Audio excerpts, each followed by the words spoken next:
Hello વિદ્યાર્થી મિત્રો, ખાસ કરીને ભાવનગર મ્યુનિસિપલ કોર્પોરેશનમાં સેનેટરી સબ ઇન્સ્પેક્ટરની ભરતી આવી ગઈ છે ભાઈ. બરાબર, સેનેટરી સબ ઇન્સ્પેક્ટર છે ઈ આની પહેલા પણ ભરતી હતી, એ જ રીતે જગ્યા ઘણી ઓછી છે પણ એનો પગાર ધોરણ બહુ સારો છે. બરાબર, જોઈએ કે ભાઈ શું ભરતી આવી છે, કેટલી જગ્યા છે. વિદ્યાર્થી મિત્રો, સામા રીતે 4 જગ્યા ભરવા પાત્ર છે.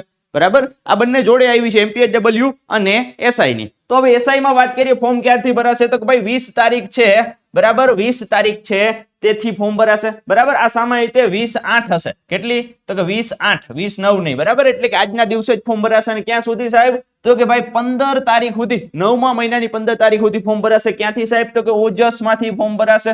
બરાબર, ઓજસ માંથી ફોર્મ ભરાશે. અને શૈક્ષણિક લાયકાતની જો મારે વાત કરવી હોય તો ખાસ કરીને ધ્યાન આપજો કે ભાઈ તમે કોઈ પણ છે ઈ શાખામાં ગ્રેજ્યુએટ હોવા જોઈએ. બરાબર, સ્નાતક હોવા જોઈએ અને પ્લસમાં તમે ડિપ્લોમા સેનેટરી ઇન્સ્પેક્ટરનો કોર્સ કરેલો હોવો જોઈએ. પણ જાણાતી માહિતી પ્રમાણે આઈટીઆઈ નો કોર્સ તમે કરેલો હશે તો પણ તમે ફોર્મ ભરી શકશો. બરાબર, આઈટીઆઈ નો શું થાય તો કે આપણે હેલ્થ સેનેટરી ઇન્સ્પેક્ટર નો કોર્સ થાય. આ કયો હોય તો કે હેલ્થ ડિપ્લોમા કોર્સ હોય. પણ આ કેવો હોય, સેનેટરી ડિપ્લોમા કોર્સ હોય, ઓલો આપણે હેલ્થ સેનેટરી ઇન્સ્પેક્ટર નો કોર્સ કરીએ. પણ બંને છે ઈ ચાલશે. બરાબર, એવું બીએમસી તરફથી માહિતી મળી છે એટલે તમે ફોર્મ ભરી દેજો ભાઈ. બરાબર, ચાલો જી, પગાર શું રહેવાનો સાહેબ અમને ઈ વાત કરો. વિદ્યાર્થી મિત્રો ખાસ યાદ રાખજો, એક તો અહીંયા ધ્યાન આપો કે 3 વર્ષ માટે.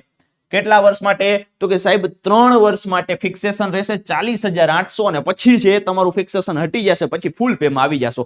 અને કયો પગાર તો કે સાહેબ જો અહીંયા છે આ જે બેઝિક પે છે ને લેવલ 5 પ્રમાણે પગાર રહેવાનો છે. બરાબર, તો આ પછી તમને ખબર જ છે કે હમણાં 8મો પગાર પણ લાગશે એટલે પછી શું પગારનો જે આખો ક્રાઇટેરિયા નક્કી થશે. બરાબર, એટલે મહેનત કરી લેજો. ચલો, ઉંમરની વાત કરીએ વિદ્યાર્થી મિત્રો, 18 વર્ષથી 35 વર્ષના ઉમેદવારો ફોર્મ ભરી શકશે. બરાબર, અને એમાં પણ ઘણી બધી છૂટછાટ મળવા પાત્ર છે. શું છે? ઘણી બધી છૂટછાટ, કેટેગરી પ્રમાણે છૂટછાટ છે, મહિલાઓને છૂટછાટ છે, દિવ્યાંગોને છૂટછાટ છે, માજી સૈનિકોને છૂટછાટ છે. તો એકવાર નજર નાખજો. બરાબર, ચાલો, આમાં માજી સૈનિકો ફોર્મ ભરી શકશે હો. ચાલો, હવે આવી વાત કરીએ કે ભાઈ અનામત ઉમેદવારો બિન અનામત જગ્યા માટે અરજી કરશે. હવે સિમ્પલ તમે સમજો કે કઈ રીતે તો કે સાહેબ તમે ઓબીસી માંથી બિલોંગ કરો છો. બરાબર, તો તમારે ઓબીસી માં ફોર્મ ભર્યું પણ તમે જનરલ ની સીટ છે એમાં જો તમારું નામ જાય, તમને સારા માર્ક હોય તો તમને જનરલ માં શિફ્ટ થઈ જશો. બરાબર, એટલે કે સમજો કે ભાઈ કેટેગરીની જગ્યા એક અનામત છે અને બાકી તમે આમાં જઈ શકો છો. ટોટલ જગ્યા કઈ રીતે તો કે ભાઈ સામાન્ય રીતે જનરલ જગ્યા 3 છે અને ઓબીસી વાળાઓની 1 જગ્યા છે, બાકી બધાને જનરલ માં લડવાનું થશે. બરાબર, સમજાય છે? ટોટલ 4 જગ્યા છે, એમાં 1 અનામત છે કે ને તો કે સાહેબ ઓબીસી વાળાને 3 જગ્યા છે. ઈ કઈ રીતે છે તો કે ઓપન છે. બરાબર, એટલે કે બાકીના ઓપન વાળાને 3 જગ્યામાં લડવાનું છે, ઓબીસી વાળાને 4 જગ્યા છે. ચાલો જી, આગળ વાત કરીએ સાહેબ તો કે ભાઈ જે આપણે હવે વાત કરવી છે મહિલા ઉમેદવારો. બરાબર, મહિલાઓને ઉમેદવારોને છે આમાં અનામત મળશે 33%. બરાબર, પણ વાત એવી છે કે જો મહિલા ઉમેદવારોની જો જગ્યા નહીં ભરાય તો એમાં પુરુષ ઉમેદવારોને સ્થાન મળશે, એટલે એ પણ ખાસ ધ્યાન રાખશો. બરાબર, પછી જો અહીંયા વિધવા ઉમેદવારો માટે પણ ખાસ જોગવાઈ લખેલી છે, એકવાર હોલ્ડ કરી અને વ્યવસ્થિત વાંચી લેજો. બરાબર, ચાલો, માજી સૈનિકો અહીંયા ફોર્મ ભરી શકશે, એમને પણ 10% અનામત આપ્યો છે. બરાબર, એટલે માજી સૈનિકોને ફોર્મ ભરવા હોય તો ભરી શકશે. હેન્ડીકેપ વાળાઓને પણ અહીં જોગવાઈ કરેલી છે ભાઈ, હેન્ડીકેપની કેટેગરીની જોગવાઈ કરી છે, કેટલા ટકા છે, ક્યારે કેટલા છે એ ફોર્મ ભરી શકશે. હવે જો અહીંયા ખાસ યાદ રાખવા જેવી વસ્તુ એ છે કે સાહેબ સામાજિક અને પછાત વર્ગના વ્યક્તિઓ છે, સામાન્ય રીતે આપણે એવું કહી શકીએ ઓબીસી વાળા, ઓબીસી વાળા વિદ્યાર્થીઓ, એસસીબીસી વાળા. બરાબર, તો આપણે નોન ક્રિમિનલ સર્ટિફિકેટ કઢાવીએ તો એક ખાસ યાદ રાખવાનું કે આપણું નોન ક્રિમિનલ સર્ટિફિકેટ નાણાકીય વર્ષ પ્રમાણે માન્ય રહેશે.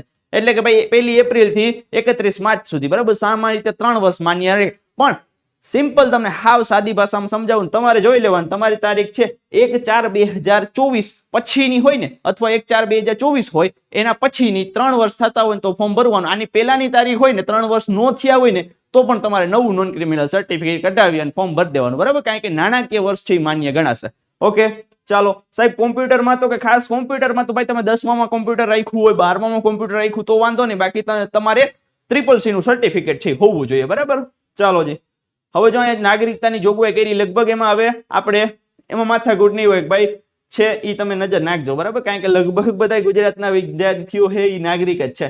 શૈક્ષણિક લાયકાતની મેં વાત કરી દીધી કે ભાઈ તમારે શું છે, ખાસ સેનેટરી ઇન્સ્પેક્ટર ડિપ્લોમા કોર્સ છે એની જોગવાઈ કરી છે, પણ આઈટીઆઈ વાળા ફોર્મ ભરી શકશે અને તમે ગ્રેજ્યુએટ હોવા જોઈએ કોઈ પણ શાખાની અંદર.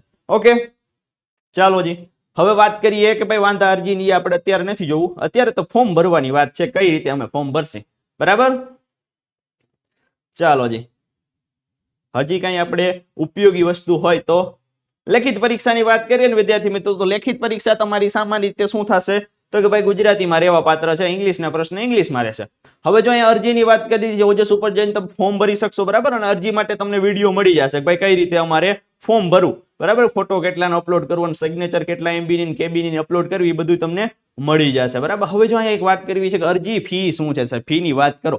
જો જનરલ વિદ્યાર્થીઓ માટે 1000 રૂપિયા 1000 રૂપિયા ભરવાના છે અને અનામત કોઈ પણ કેટેગરીના વિદ્યાર્થીને 500 રૂપિયા ભરવા છે. ખાસ જો આમાં BFC ની એક તકલીફ તો રહી જ છે ભાઈ, શું તો કે ભાઈ આમાં પોસ્ટમાં ચલાણ ભરવું પડશે. તમે અરજી કન્ફર્મ કરશો, અરજી કન્ફર્મ કરશો એટલે નીચે છે તમારે પ્રિન્ટનો ઓપ્શન આવશે, પ્રિન્ટ અરજી કરી લેવાની. પછી તો કે સાહેબ પછી છે ઈ ચલણનો ઓપ્શન આવશે, ચલણની પ્રિન્ટ કઢાવી લેવાની. પ્રિન્ટ નીકળી જાય એટલે તમારી પ્રિન્ટ લઈ અને નજીકના કોઈ પણ પોસ્ટ ઓફિસે જઈ અને રોકડા રૂપિયા આપો એટલે કંઈક 10-12 રૂપિયા જેટલું ચાર્જ લાગશે અને તમારું ફોર્મ જે તમારું ચલણ ત્યાં ભરાઈ જશે. ઓનલાઈન ચલણ ભરાશે નહીં. ઓકે, તો લગભગ છે એ બધી જ માહિતી અહીંયા કવર કરવાની ટ્રાય કરી. તેમ છતાં કોઈને કાંઈ મૂંઝવતું લાગે તો તમે નીચે કમેન્ટ કરી અને માહિતી માંગી શકો છો.